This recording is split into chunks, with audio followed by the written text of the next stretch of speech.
아무리 가까워도 절대 말하지 말아야 할 이 한마디. 그래도 너니까 말하는 거야.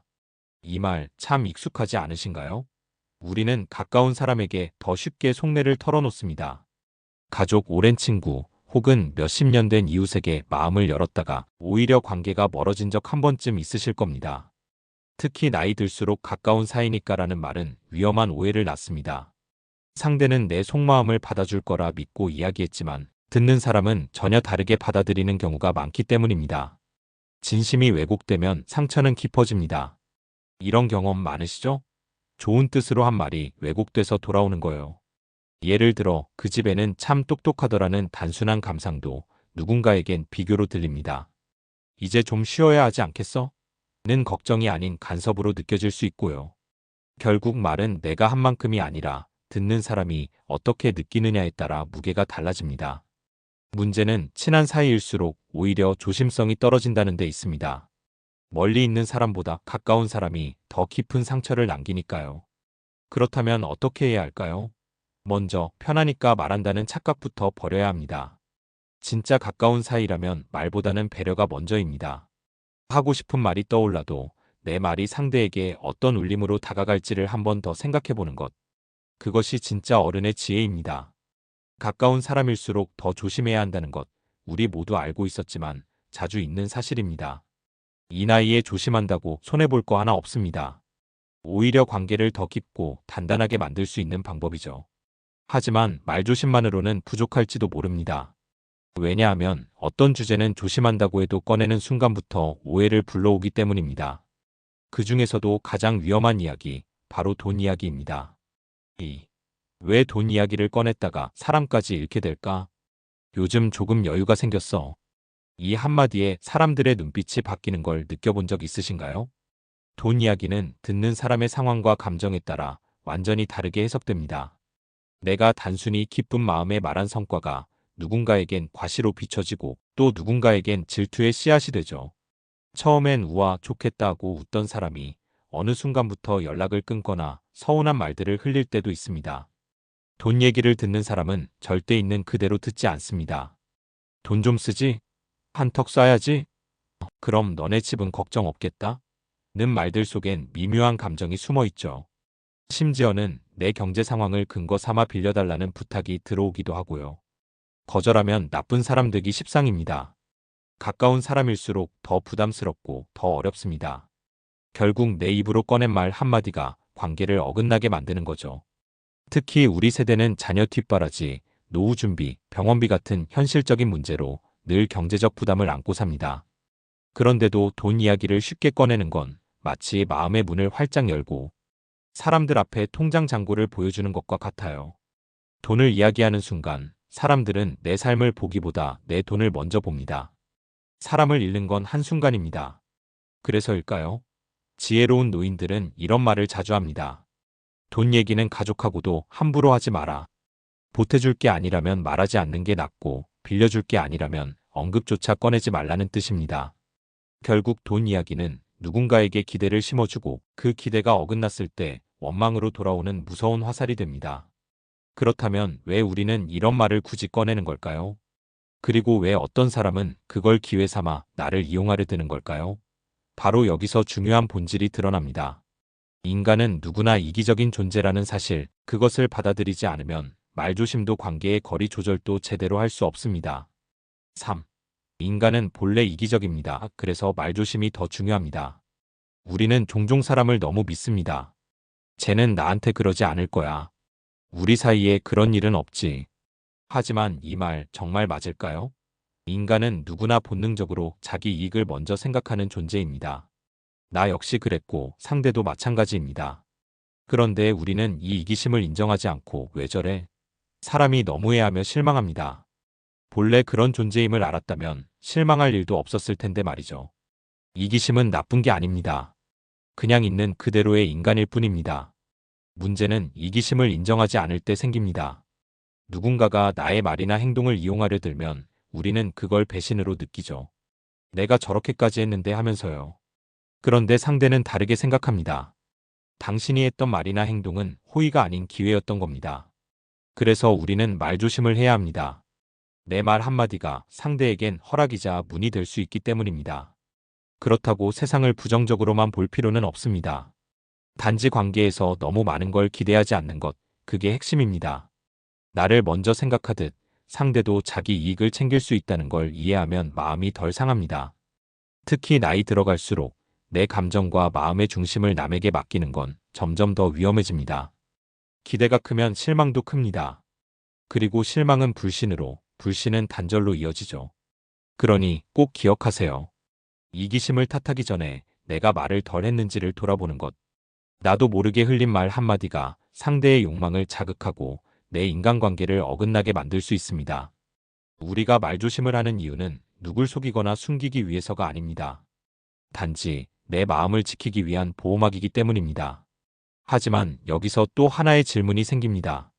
말을 줄이고 기대를 낮추고 이기심을 인정한다고 해도 그럼 우리는 도대체 어떻게 살아야 상처받지 않고 평화롭게 관계를 이어갈 수 있을까요? 4. 그럴 줄 몰랐다는 후회는 대부분 말에서 시작됩니다.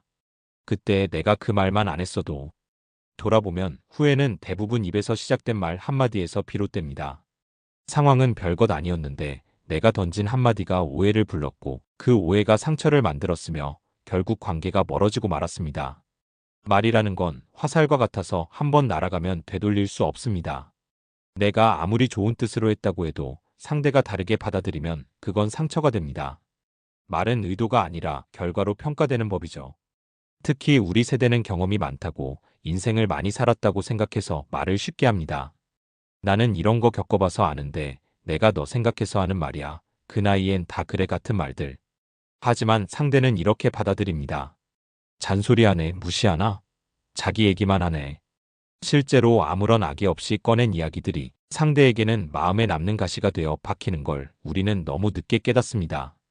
그럴 줄 몰랐다는 후회는 그래서 늘 늦습니다. 말은 나와 상대 사이의 신뢰를 시험합니다. 친하다고 쉽게 말을 던지면 오히려 신뢰가 무너집니다. 반대로 입을 다물 줄 아는 사람이 오히려 신뢰를 받습니다. 요즘 사람들은 잘 말하는 사람보다 잘 들어주는 사람을 더 좋아합니다. 말은 줄이고 대신 눈빛과 표정, 태도로 따뜻함을 전하는 게 오히려 더 진심으로 전해지는 시대입니다. 그럼 어떻게 해야 할까요? 간단합니다. 말을 꺼내기 전에 한 번만 생각하세요. 지금 이 말 안 해도 될까? 이 말을 해서 나도 상대도 편해질까? 라는 질문을 스스로에게 던져보는 거죠. 대화에서 가장 무서운 건 침묵이 아니라 불필요한 말입니다. 침묵은 때론 배려가 되고 신뢰가 되고 여운이 됩니다. 하지만 말로 인한 후회는 단순히 말실수 때문만은 아닙니다. 때로는 내가 무심코 던진 말이 누군가에게 이용의 재료가 되기도 하죠. 정말 가까웠던 사람에게, 내가 믿었던 사람에게 상처받은 기억. 왜 우리는 이런 일을 겪는 걸까요? 오, 그 사람은 왜 내 말을 이용해서 나를 힘들게 할까? 내가 그런 얘기까지 했는데 어떻게 저럴 수 있지? 우리는 종종 이런 배신감을 경험합니다. 믿었던 친구, 의지했던 가족, 가까웠던 이웃이 내가 털어놓은 이야기로 나를 무너뜨릴 때 그제야 우리는 깨닫습니다. 세상엔 내가 준 말을 이해가 아니라 이용의 도구로 삼는 사람들이 있다는 것을요. 문제는 이들이 겉으론 전혀 티가 안 난다는 점입니다. 친절하고 다정하며 내 말에 귀 기울이는 사람처럼 보이죠. 그래서 더 쉽게 마음을 열고 더 깊은 이야기를 꺼냅니다. 하지만 시간이 흐른 뒤 그 말이 왜곡되어 돌아오고 내가 드러낸 진심이 무기처럼 돌아와 나를 찌릅니다. 내 아픈 과거, 경제 사정, 자녀 이야기, 부부 갈등 등 속으로만 간직했어야 할 말들이 결국 나를 겨누는 칼이 된 순간 우리는 너무도 깊은 상처를 받습니다. 이런 일이 반복되면 사람을 못 믿게 됩니다.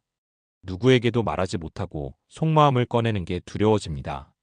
그런데 말하지 못하면 마음이 병들고 말했더니 상처받는 악순환 도대체 어떻게 해야 할까요? 해답은 간단합니다. 사람을 믿되 말은 가려서 해야 한다는 것.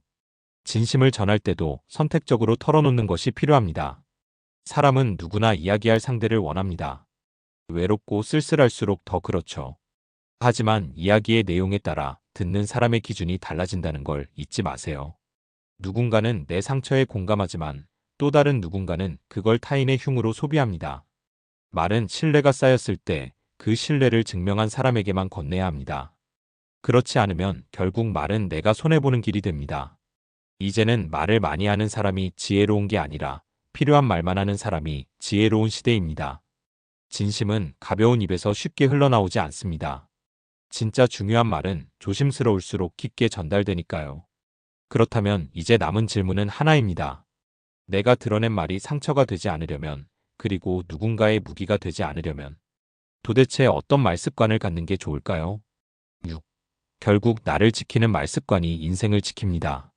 말습관은 단순히 말투나 어투의 문제가 아닙니다. 그것은 내 삶의 태도이자 철학입니다. 어떤 사람은 말 한마디로 상대의 마음을 녹이고 또 어떤 사람은 같은 말로 관계를 끊어버리죠. 그 차이는 바로 습관입니다. 말습관은 하루아침에 만들어지는 게 아니라 살아온 방식이 녹아있는 표현입니다. 그래서 더 무섭고 그래서 더 중요합니다. 시니어가 되면 말이 많아지는 건 자연스러운 현상입니다. 삶의 경험이 많고 할 이야기가 많기 때문이죠. 하지만 조심해야 할 건 이 나이에 무게 있는 침묵이 말보다 훨씬 강하다는 사실입니다. 말로 가르치려 하지 말고, 말로 지적하려 하지 말고, 말로 정리하려 하지 않는 것. 그것이 오히려 사랑과의 거리를 좁혀줍니다. 말은 줄이되 따뜻함은 늘릴 수 있어야 합니다. 그렇다면 실천할 수 있는 말습관은 어떤 것들이 있을까요? 첫째, 남의 말에 쉽게 반응하지 않기. 듣고 바로 말하는 것이 아니라 잠깐 멈추는 습관. 그것만으로도 불필요한 오해를 줄일 수 있습니다. 둘째, 내 말이 기록된다고 생각하기. 요즘 세상은 말 한마디가 돌아서면 인터넷에 떠돌 수 있습니다. 마음속으로라도 이 말, 내가 다시 들어도 괜찮을까? 생각해 보세요. 셋째, 침묵을 선택하는 용기. 모른 척, 못 들은 척, 그냥 웃어 넘기는 것. 그것이야말로 말의 고수, 인생의 지혜입니다. 마지막으로 기억하셔야 할 건 말을 줄인다고 해서 내가 작아지는 건 아니라는 것. 오히려 말의 빈 공간이 사람의 깊이를 보여주는 시대입니다. 말을 덜어낸 자리에는 여유와 배려가 생기고 그 배려가 관계를 지탱합니다. 결국 말습관 하나로 내 인생 전체의 평온이 달라질 수 있는 겁니다. 그러니 오늘부터 연습해 보세요. 하고 싶은 말은 하루 미루고 듣기 싫은 말은 한 귀로 흘리기. 그것만으로도 훨씬 덜 상처받고 훨씬 더 지혜롭게 살아갈 수 있습니다.